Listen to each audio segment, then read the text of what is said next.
So welcome to my allotment. Today I'm going to be doing my October harvest. I've actually been harvesting quite a few things during this month already. There's a myth that lots of people think that there really isn't much happening in October, but actually there's plenty of things happening in October. If you've not already subscribed to my channel, if you could please do so, then you'll get lots of helpful hints and tips all throughout the year from my home garden, my allotment and also my home kitchen. Now I've already dug up my potatoes and my squashes and they're at home. But today I'm going to be picking a few things that are just going to stay in the ground and I'll pick them as and when I want them.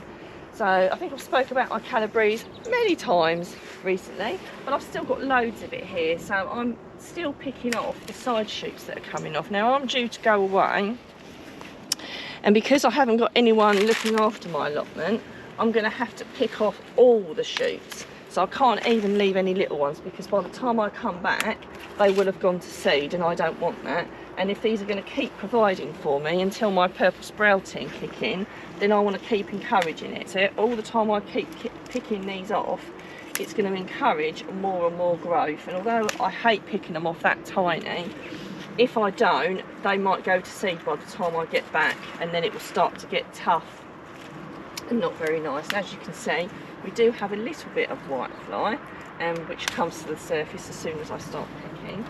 So I've got actually quite a lot that I can pick here, and this is calabrese, which most people would have pulled these up after they'd produced the first heads.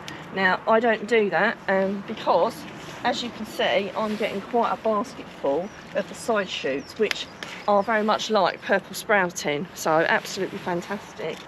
So I'm picking all these off so that I've got, hopefully, more when I get back. I actually gave them a feed the other day because I thought it was worth it actually, which I would never normally do for something like this, but because it's producing so prolifically, I just want to make sure that it carries on doing that. You know, it was only a few days ago and I picked off quite a nice selection then, and it's already lots more shooting off, so I'm really impressed with this indeed. And this was something I started off myself from seed, so I think we're nearly done. There we go. And take myself off some kale. As you can see, the kale's still doing brilliantly. This is a lovely thing to have throughout the winter, because it just keeps producing, really. It just keeps growing up through the middle, and it's just a really fantastic thing to have on your plot when, quite frankly, there's an awful lot of stuff that will start to finish off, and you won't be getting any more of it. So that's a nice bunch of some kale there. I have got some chard that I could harvest, but I don't need any at the moment, so I'm just going to leave that for today. And the courgettes as well, I could pick that little one off. They're not growing as quickly, and although during the summer I'll definitely have that off. I think I might leave that one on actually for when I get back. I'm only away for a week. I've got a lovely lot of dahlias, so although I'm not going to enjoy them because I'm just about to go away, I'm going to pick some of these off for my mother-in-law because I know she'll appreciate them.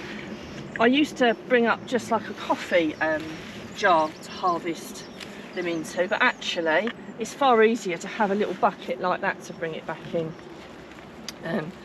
than it is to, but if you've only got a few, then obviously a little coffee jar's enough. If I'm only picking a few, I have got a coffee jar up there, obviously an empty one, to take them back in. But these really sit in there really nicely. When you pick a few off, it seems like they won't all sit in there, but once you've got a few in there, they all stand up in there really nicely. Oh, that's not got one on it.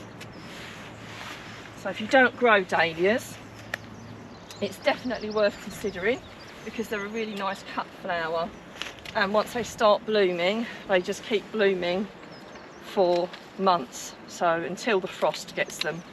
So they're a really good flower to grow, and really easy as well, I've got to say. So really easy. So there we go, almost full. Pop a few more in. Like so. I shall probably take some more off some of the others over the other side before I go, but that'll be all the video if I pick all the flowers, so we'll leave them there for now. Something else I've still got is I've still got some beans. Now I am picking them off a little bit smaller than I would be because they'll get tough. So I'm picking them off about that size. So I'm going to take off as many as I can, even though they're a little bit tiny, because I'm going away. I don't want them going over.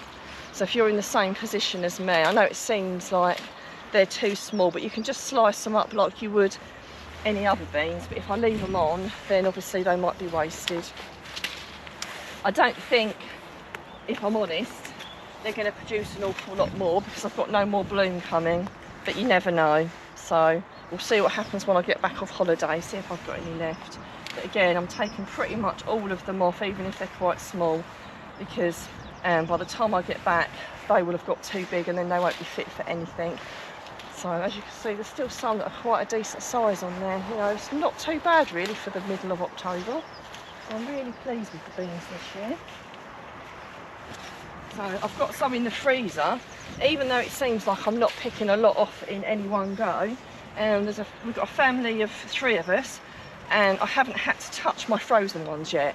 So clearly I'm getting enough to feed the family, which is what it's all about really.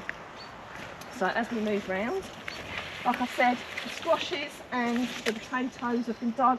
I need to give it another re-dig just to make sure I haven't missed any. I've got beetroots and carrots, which I shall dig a few of those in a moment. And I've also got my leeks and my lettuces. So what I do with my leeks, I'm going to take a few of these actually because they're quite a decent size. I dig the biggest ones first. So if I go over here, just sink the fork in, just pull them out. Oh, earth's quite stuck to those. I'll just take a few of those. You don't start digging them now, you'll never get through them all before the end of the season. So I just look along the stems, look for the ones that are chunkiest and go for those. So I've dug 3 out for today. You do need to dig them. You know, the reason I start doing it now is because if you let them all get too big, you need to get them out by about the end of March really, otherwise they can start to bolt. So it's a good idea to start taking a few each month from about now really, if they're big enough. I think they are pretty impressive, so I'm really pleased with those. So they're not too bad, a little bit muddy, so I need to peel the outer skins off and give them a rinse, but they're pretty cool. So we've got loads of lettuce leaves here still, so I'm going to take some of these home. So I just take off the leaves that I want, just breaking off the outer leaves. So like I said, these are doing really well. You know, you never know when you put lettuce in a little bit later quite how it's going to fare. But these ones are doing really well, so only time will tell. If it gets really cold, really frosty, then I might lose them, but they're feeding me at the moment, so I'm pretty pleased with that. You know, I like these varieties. They are generally, especially the curly leaf varieties, I think I've said before, are often a little bit more resilient to the cold temperatures. They don't shrivel up quite as bad, but we'll see. Like I say, I'm still pretty chuffed to be getting some salad leaves now. I've got rocket at home and that's a lot more hardier, so you get leaves when it's much colder, so that'll do me for my lunch I think.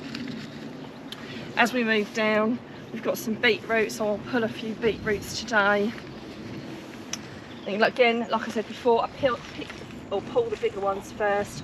I've taken quite a lot out, so I've got more of the smaller ones now, but I normally just look down the stems just to find the bigger ones. I'm growing these rather unusual cylindrical ones, which, if I'm honest, don't taste any different, but it's just quite fun having different types of, different colours, different shapes. It's just more interesting, and that's one of the fun things about, you know, growing stuff yourself. So I'm just going to take enough for myself. That's an unusual colour. I quite often buy the multicoloured ones, although it always seems like you get more of the darker ones than the paler ones. They don't really do it justice. When you cut that in half, it's actually really quite patterned, so it is quite nice to make your salads or your main meals more interesting by buying the different types of beetroot. And I think they do have slightly different flavours as well, or maybe it's just me. So I've got lots of parsley here, which I think I'm going to have to share with a few people. I'm not going to take any of that today because I don't need any. And I've got some carrots here. I don't know what these are going to be like today. I'm not going to lie, they have been the oddest shaped carrots I've grown for a long time. But you know, they still wash up and cook in exactly the same way. They're actually not too bad, to be fair. I think I've got one I picked out the other day. So just so you know, it doesn't just happen to you, it does happen to me as well. We have a very odd specimen there that I dug out yesterday, and it's split all around the back, so it's not an impressive one. I generally grow carrots a little bit better than this, but just to let you know that we all get years like that where things don't go quite to plan. But these ones, I can wash those off and they'll cook perfectly well, so they're all still really good eating. I think we've actually got another coloured beetroot here, actually, an orangey one to show you. Look, there we go. So that's some more beetroot there. So yeah, the multicoloured ones, you don't get quite, like I say, you seem to get more darker ones than you do the unusual ones, but they seem extra special when you do get ones like that. So I do hope you've enjoyed my harvest today. If you have enjoyed watching it, if you can, please like and comment and tell us what you liked most. And if you've got any questions or queries, then please do put them in the comments.